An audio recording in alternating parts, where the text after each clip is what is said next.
මේ ඔය බත් එක බලහන් ඈ. ඔය බත් එක රොස්සේ. ඔය චුට්ටක් බලහන්. හයි ආන්ටි. කවුද මේ? මම මනීෂා දන්නවා. මම මනීෂාගේ බොයිෆ්‍රෙන්ඩ්.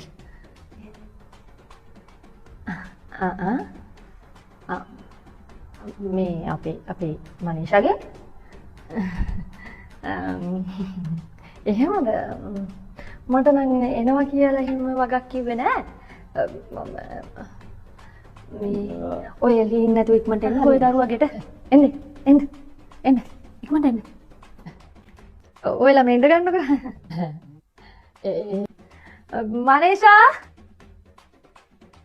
මනීෂා මේ වරෙන් මේ ඉන්නකෝ.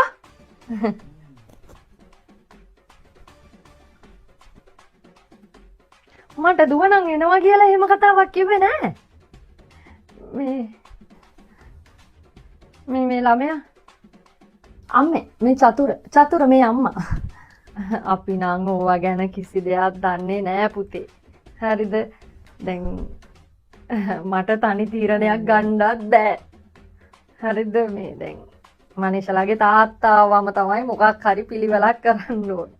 අනික දැන් මම ඕවට යාලා ඇස්තිත් නෑ. දැන් ඔයා හිතන්නක එකපාරට මෙයා මෙතෙන්ට ආවා කියලා. මටත් විසුමක් වෙන්නේ. මටත් බැනුම් අහන්න වෙන්නේ. පිරිමි ළමෙන් මෙතෙන්ට ගෙනල්ලා කියලා. මේ මෙයාලාගේ වැඩනේ පුතේ. තාත්තට කිව්වද නේද? ඒකනේ.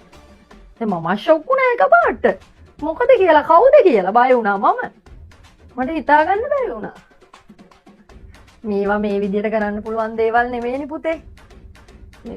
නිවිහැනහිල්ලේ කරන්න පුළුවන් දේවල්. මේවා ජීවිතේ අපි ගන්න තීරණනේ නේද? ආවට ගියාට බෑනේ. දැන් මෙයාට අයියලා දෙන්නෙක් ඉන්නවා. තාම කැම්පස් ඉවර වුණා විතරයිනේ මෙයාගේ. මම දන්නේ නැහැ මේම කෝල් පිරිමි ළමෙක් එක සම්බන්ධයක් තියෙනවද කියලා වගක්වත් මම දන්නේ නැහැ. වගේ වගක් නැහැ. හැබැයි ඉතින් මේ දේවල් නම් මට ගැලපෙන්නේ නැහැ. ඇයි අපි දන්නේ නැහනේ කොහෙන් එක්කන් එනවද? ඔයාලගේ පවුල් හොඳ ඇති පුතේ. නට අපි දන්නේ නැහනේ පුතේ නේද? ගෑනු දරුවෙක්ව දීග දෙන්න තියෙනකොට දැන් මම ආව ඉස්සරහෙන් ටක් ගාලා ගේ ඇතුළට ගත්තේ මේ තප්පරේ ඇති අපේ වල්ලවට මිනිසුන්ට කතා හදන්න. අදටත් අපි වචනයක් අහගන්න නැතුව ඉන්නවා. කතා කරා මේ මුකුත් ඇහුවෙත් නැහැ මොනවා හරි බොනවද පුතා? තේ එකක් කෝපි එකක් මං හදන් එන්නම්කෝ. හරිද? මොකද මෙතන ඉඳන් බකන් විලා බලන් ඉන්නේ. වරෙන් මට ඇවිල්ලා උදව් කරපන්. මොනවද බං? මොනවද මේ මිනිස්සු විනාශන වැඩ කියපන්කෝ. මම දන්නවා දැන් ඔබ කොල්ලෙක් ගෙන්නවා කියලා ගෙදෙට්ට. දැන් තාත්තා එන්න කලින් යවපන් නැත්තම් දෙන්නටම විසුමක් වෙන්නේ නැහැ. හරිද? දැන් අර ගෙදෙට්ට ආපු මිනිස්සෙක්ව එලවන්න බැරි. මටත් කොල්ල දෙන්නෙක් ඉන්නවනේ. එලවන්න බැරි හින්දාද මම තේ ටිකක් හරි දෙන්නේ. මගේ තියෙන මනුස්සකමට. මොන වදයක්ද? කොල්ල දෙන්නගෙන්වත් නැති වදයන්නේ බං උඹෙන් තියෙන්නේ. හරි අම්මේ මේ අම්මේ නෙමේ. ඉක්මනට ඔය කොල්ලව යවපන් මට තව කතා කරන්න බෑ. මොනවා කතා කරන්නද මම? මට පිස්සුද බං? මේ දේ ටික හදාගෙන වරෙන්. මම මොනවා හරි කියලා මම යවන නෑ. ආත් එන්න කලින් යවපන්. තව කල් තියෙනවා. එයා මේ කසාද වලට දෙන්නම කැමති වෙන්නේ නෑ පුතේ. හරි. ඉක්මනට ගියොත් හොඳයි.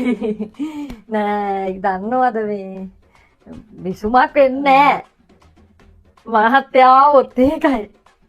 මනීෂලා කරන වැඩේ ඉඳ පුතාලත් රස්තියා දෙනවනේ වැඩට ගිහින් දාවේ. ඒකනේ. මම හිමීට මාමත් එක්ක කතා කරලා පුතාට උත්තරයක් දෙන්නම්කෝ. ගෙවල් වලින් එහෙම දන්නවද මේ සම්බන්ධය ගැන? ගෙවල් වලින් දන්නවද සම්බන්ධය ගැන? මට තියෙනවා නම් ওই වෙලාවල් එහෙම තියෙනවා නම් එවන්නකෝ. මනීෂට දෙන්නකෝ. හරිද? වෙලාවල් බලලා පොරොන්දන් ගැලපෙනවද කියලා බලලා. ඒවා බලලා තමයි ඉතින් අපි මගුලක්වත් කරන්නේ. තේරෙනවද? ආවට ගියාට කරන්න බෑනේ. අපි ඕවා තීතරටම බලනවා. ඒකයි. දෙට දෙන්න මේ ළමයට.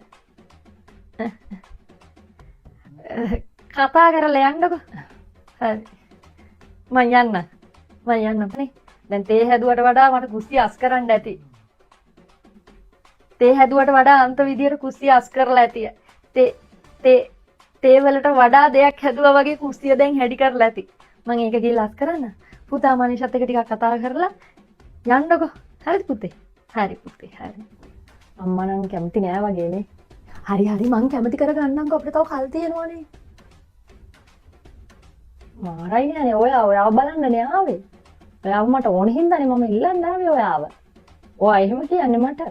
හොරොස්කෝප් පරම මේවා ඉස්සරහට දාගත්තා කියන්නේ අකමැති සීන් එකේ තමයි යාලා ඉන්නේ. බලමුකෝ කවද වෙනකන් ඔයා කැමති කරගන්න try කරයිද කියලා. මම යනවා යන්න.